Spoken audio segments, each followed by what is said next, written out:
सीता जी ने अपनी माँ सुनैना से कहा था कि पिताजी का ख्याल रखना, और कहा कि माँ लौट करके मेरी लाश तो आ सकती है लेकिन शिकायत नहीं आएगी। बेटी वही है जिसकी कभी शिकायत ना आए, शिष्य वही है जिसकी कभी शिकायत ना आए, बेटा वही है जिसकी कभी शिकायत ना आए। अपने जीवन को हम ऐसा बनाएं, कोशिश करें हैं कि कभी शिकायत ना आए, क्योंकि उस समय हम इतना नहीं मरते हैं जितना हमारे गार्जियंस मरते हैं, चाहे वो गुरु हो, चाहे वो माँ हो, चाहे वो बाप हो, हैं उस समय उनका मरना हो जाता है। इसलिए सीता जी ने कहा कि माँ मेरी अर्थी तो आ सकती है लेकिन शिकायत है। इसलिए उन्होंने बिना किसी प्रश्न के, बिना किसी दलील दिए सीता जी ने देश निकाला, स्वीकार कर लिया था। हैं जाही विद राखे राम ताही विद रहिए। उन्होंने ये नहीं कहा फोन करके कि माता जी मम्मी मेरे को देश निकाला दिया जा रहा है, कम से कम मुझे बंटवारे में आधा तो चाहिए था, ऐसा नहीं कहा। जंगल में भी रह लेंगे। तो भैया इस प्रकार से सीता जी जब अयोध्या में आई हैं और वहां दशरथ जी महाराज ने तीनों रानियों को बुला करके कहा कि वधू लड़किनी पर घर आई, राखेऊ नयन पलक की नाई। वधू लड़किनी पर घर आई, राखेऊ नयन पलक की नाई। भैया थोड़े दिन तक अयोध्या में ठीक ठाक चला। क्यों? क्योंकि वहां पे मंथरा थी तो पहले से भी, मंथरा थी तो पहले से भी, लेकिन इग्नोर थी। क्या? इग्नोर। हमारे जीवन में बुरे भले लोग तो रहेंगे, लेकिन इग्नोर करके रखोगे तो राम जीवन में बने रहेंगे। और यदि उनको हमने यानी अपनी आंखों की पुतली बना लिया तो फिर राम जी अयोध्या को छोड़ करके जाने पर मजबूर हो जाएंगे, है ना भैया।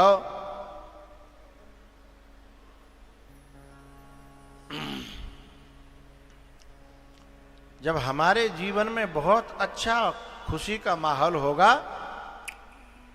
तो एक बात कहनी है मुझे, बुरे लोगों को सहन नहीं होगा, ये बात तो सही है ही, लेकिन कभी कभी भले लोगों को भी सहन न होगा। देवता भले लोग हैं, राक्षस नहीं है वो, असुर नहीं है। असुर तो असुर होते ही हैं, लेकिन देवता भले लोग हैं, धर्मात्मा लोग हैं, पुण्यवान हैं, ऊंचे हैं हमसे, उसके बावजूद उनको भी सहन न हुआ।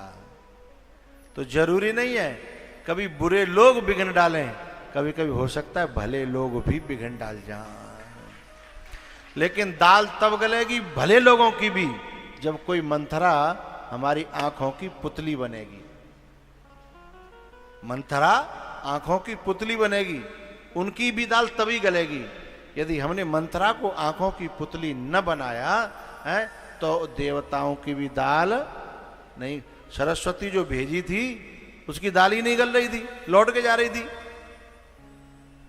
क्योंकि जिनमें जिनकी बुद्धि खराब करनी थी उनके दिल में राम बसे थे, और जिनके दिल में राम बसे हैं, जिनके दिल में गुरु बसे हैं, जिनके दिल में सत्संग बसा है, वहां सरस्वती की भी दम नहीं है कि वो बुद्धि को पलट पाए।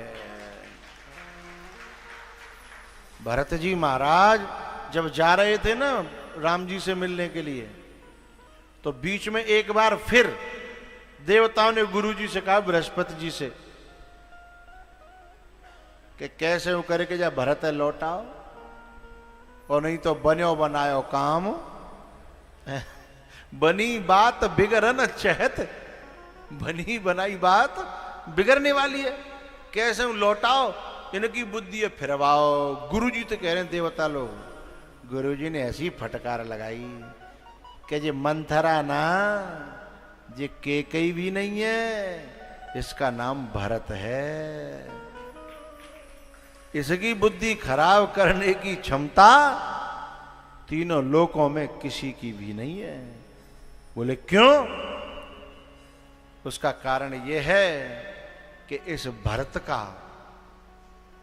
रोम रोम राम के प्रेम से भरा हुआ है। क्योंकि यदि कोई चीज अंदर डालनी है तो संध चाहिए ना, और संध ही नहीं है तो अरे साहब, वो भरत के रोम रोम में जहां राम बैठा है, अरे अंगद के तो रोम रोम में भी राम नहीं था। अंगद के तो भी रावण भेद नहीं डाल पाया। रावण ने फूट डालने की कोशिश करी थी। रावण कहता है, ए बंदर, किसका बेटा है? जानबूझ के पूछ रहा, जानते हुए हैं कि ये बतावे कि मैं बाली को। तो फिर क्या, अरे बाली और हम तो दोस्त थे, मित्र थे भाई, उस नाते से तू हमारा भतीजा है, हम तेरे ताऊ लगते हैं। बाली तो हमारा जो है ना बड़ा घना मित्र था, उम्र में मुझसे छोटा था, इसलिए हम तेरे ताऊ लगते हैं। और शर्म नहीं है तेरे को? अपने ही बाप के हत्यारे की गुलामी कर रहा है, जाते तो कुल के कलंकी, तू मर जाए तो बढ़िया, ताऊ बने को हाल ताऊ बने को। लेकिन अंगद का जवाब तो सुनिए। अंगद जी ने ताऊ जी राम राम करे के पाँव नहीं चाहिए, और हम जैसे मूर्ख को तो हाल नेक दिन कोई कहने लग जाए, कह रही तुम्हारे पिताजी थे, हमारी माँ मुलाकात है भाई, हैं, और छोड़ बे अपने गुरु गुरु है, मैं तो ताऊ लगत हूं, और हाल जब पाँव छिलेंगे, हाँ ताऊ जी राम राम, हम तो छोड़ देंगे। हाँ? अंगद क्या कहता है? ताऊ जी से कहता है,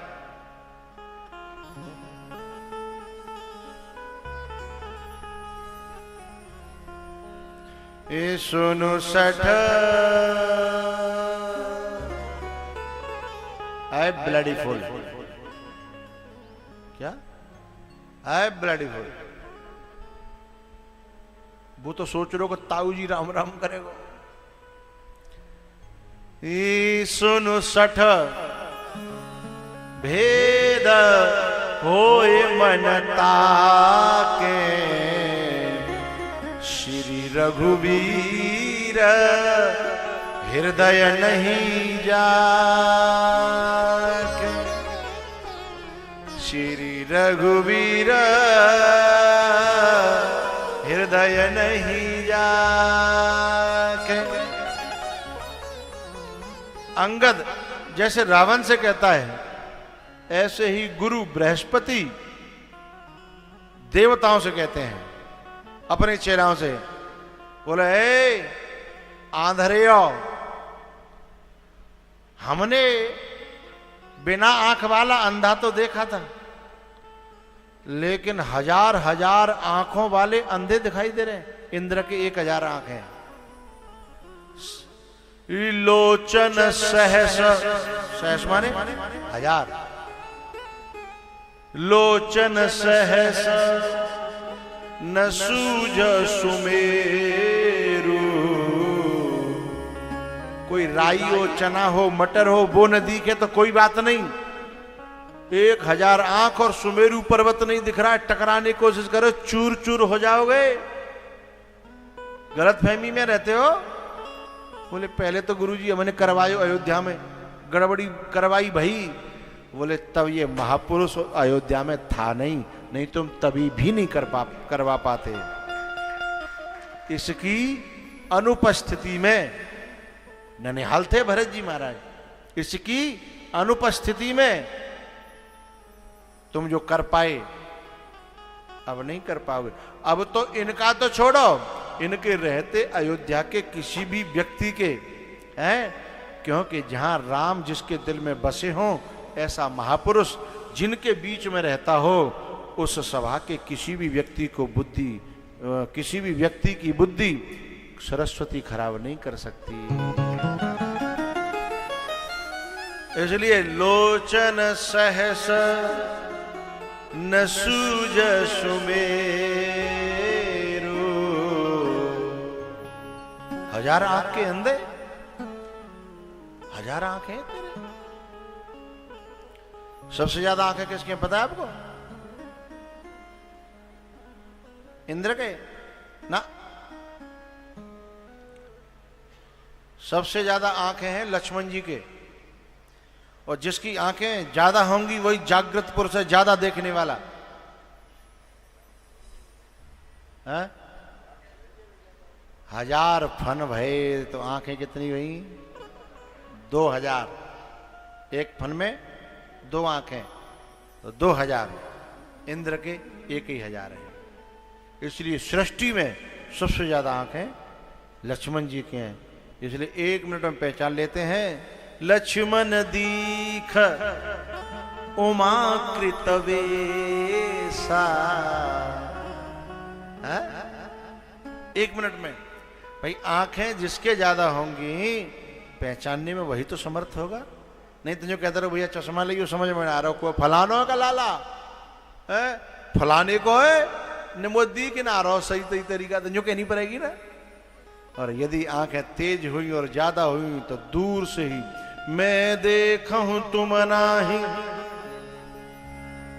गीदहि दृष्टि अपार।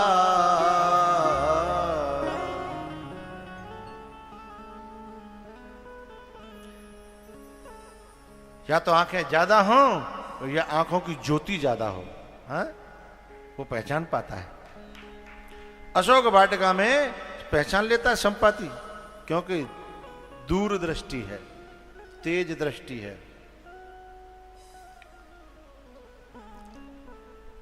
तो देवताओं तक को सहन नहीं होगा,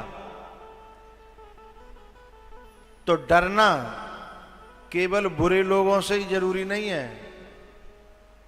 डरना भले लोगों से भी चाहिए, हैं?